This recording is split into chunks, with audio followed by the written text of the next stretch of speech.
Hello students, hope you all are doing well. I'm Sneha Goswami and I'm back with the part 2 of chapter first.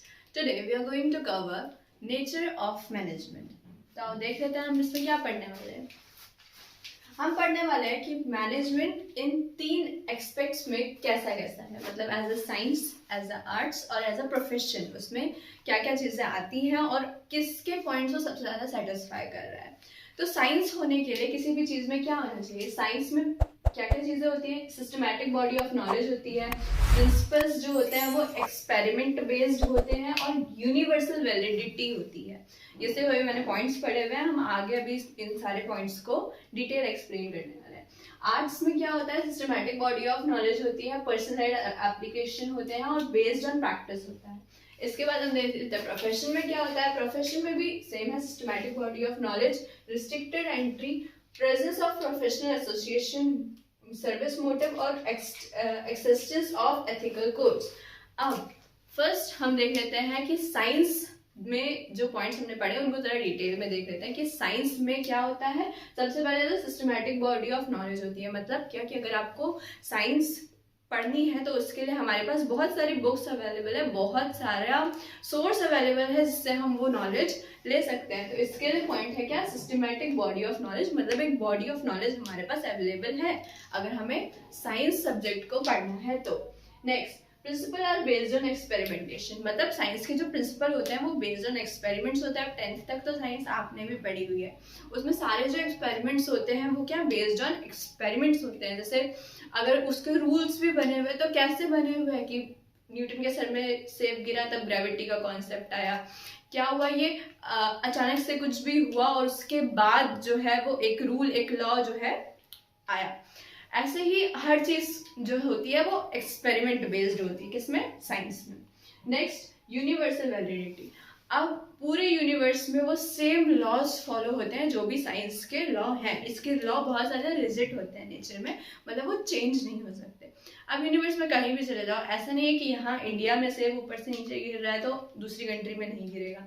तो इसके जो rules होते हैं वो rigid होते हैं, यूनिवर्सल, उनकी वैलिडिटी होती है कि आप कहीं भी जाओ वो रूल वैसे ही अप्लाई होंगे.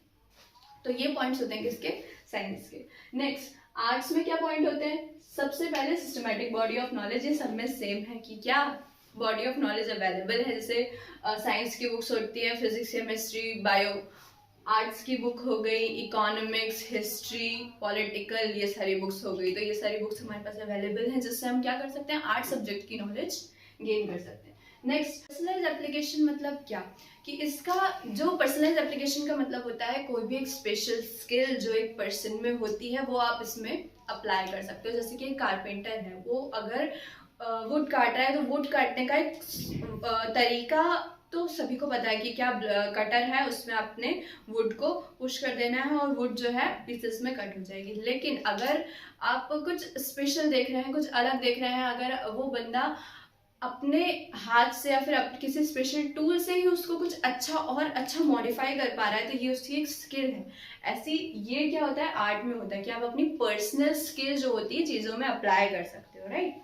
Next, based on practice. आप जितनी ज़्यादा प्रैक्टिस करोगे उतनी ज़्यादा आपकी स्किल जो है वो इम्प्रूव होगी. हम बहुत बार ये चीज़ पढ़ चुके हैं पहले भी कि आप जितनी ज़्यादा प्रैक्टिस करोगे आपकी स्किल उतनी ही ज़्यादा इम्प्रूव होगी. जैसे अकाउंटेंसी में आप एक क्वेश्चन एक बार करोगे, आ गया, ठीक है, आप उससे रिलेटेड क्वेश्चंस करते रहोगे तो आपकी स्पीड बन जाएगी और जो है आप स्मूथली उस चीज़ को कर सकते हो. तो ऐसे क्या कि किसी भी चीज़ को कंटिन्यूस करने से हमारी स्किल जो है वो इम्प्रूव होती है. आर्ट्स में भी ये चीज़ है.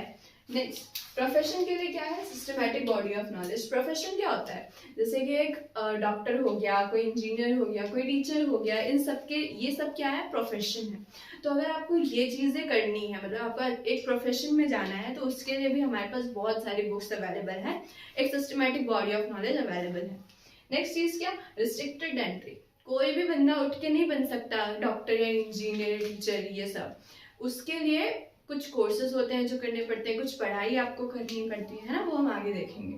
Next, presence of professional associations, मतलब क्या, हर चीज़ का ना एक हेड बॉडी है, ठीक, जो उस चीज़ को क्या करती है, कंट्रोल करती है. जैसे अगर आपने डॉक्टर बनना है तो आपको MBBS जो है करना पड़ेगा। अगर आपको लॉयर बनना है तो आपको LLB करनी पड़ेगी, अगर आपको टीचर बनना है तो आपको B.Ed करना पड़ेगा। और इन सभी को एसोसिएशन जो है फेस कर मतलब कंट्रोल कर रही होगी। इसलिए प्रोफेशन में क्या होता है कि एक हेड बॉडी होती है जो आपको क्या करती है, गाइड करती है। Next, service motive.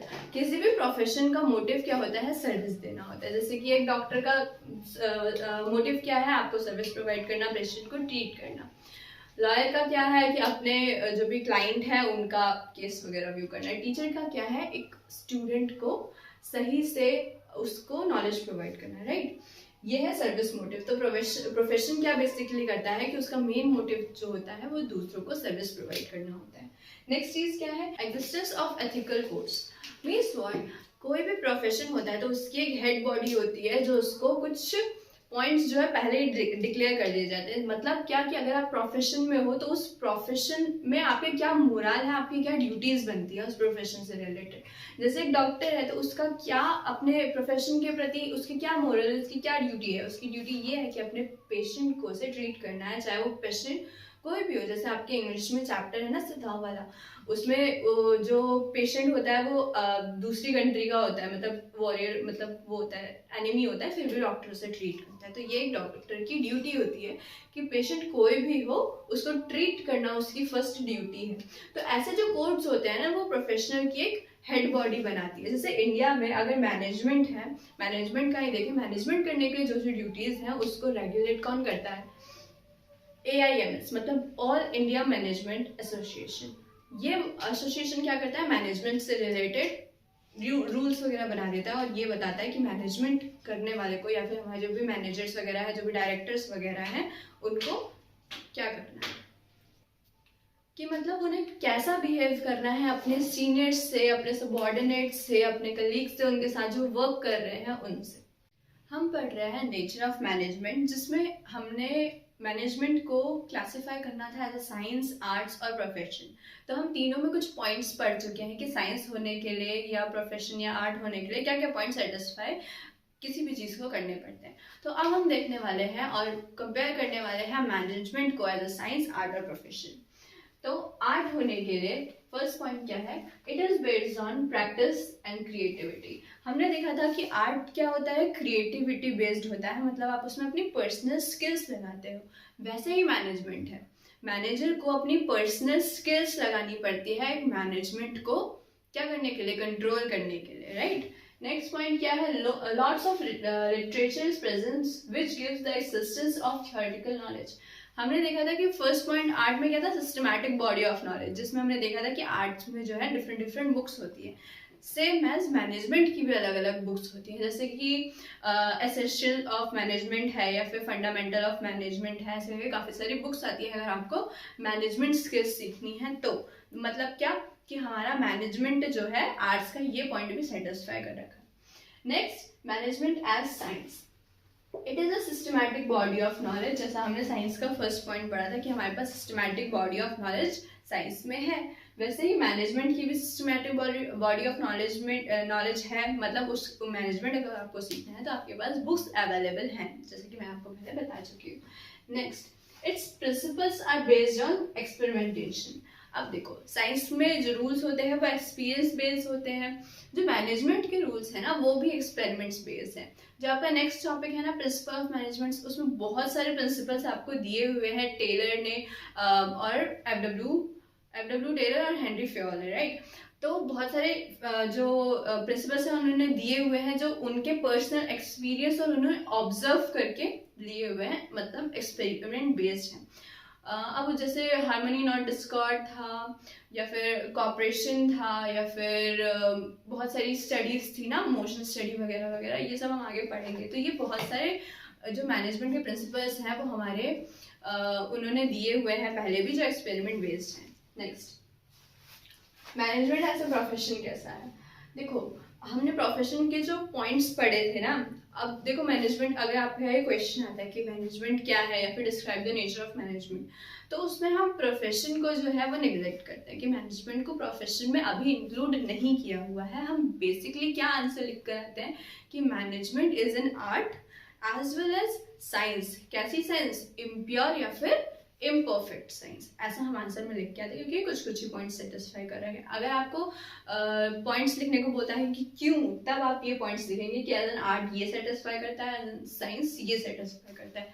अब प्रोफेशन क्यों है वो हमको समझना तो पड़ेगा, तो देख लेते हैं। वैसे प्रोफेशन के सारे पॉइंट्स वो मैच नहीं करता है totally. Management in some respect as a profession but do not completely copy because doesn't have a restricted entry, doesn't require particular degree। देखो प्रोफेशन में क्या था कि एंट्रीज जो थी वो रिस्ट्रिक्टेड थी, मतलब क्या कि कोई भी डॉक्टर नहीं बन सकता या कोई भी बंदा जाके इंजीनियर नहीं बन सकता। लेकिन मैनेजमेंट में ऐसा नहीं है। अगर आपको मैनेजमेंट में जाना है, मैनेजमेंट लाइन में जाना है, तो ऐसा जो है वो नहीं है, क्या बोलते हैं उसको, फिक्स्ड नहीं है कि आपको डिग्री लेनी ही लेनी है, एमबीबीएस करना ही, एमबीए करना ही करना है, उसके बाद आप एक मैनेजर बनेंगे। अगर आप में स्किल है तो आप मैनेजर बन सकते हैं। नेक्स्ट चीज, doesn't require a particular degree.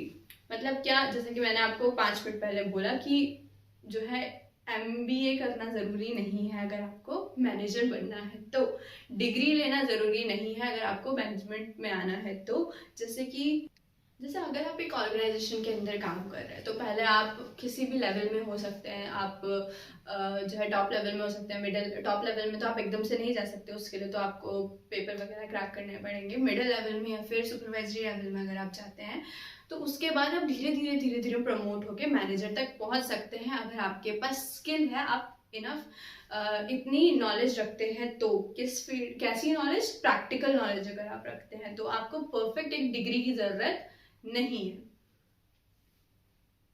अगर आपको वीडियोस पसंद आ रही है सो कीप अस जॉइन, और जो सब्सक्राइब का बटन है उसको क्लिक करें और चैनल को सब्सक्राइब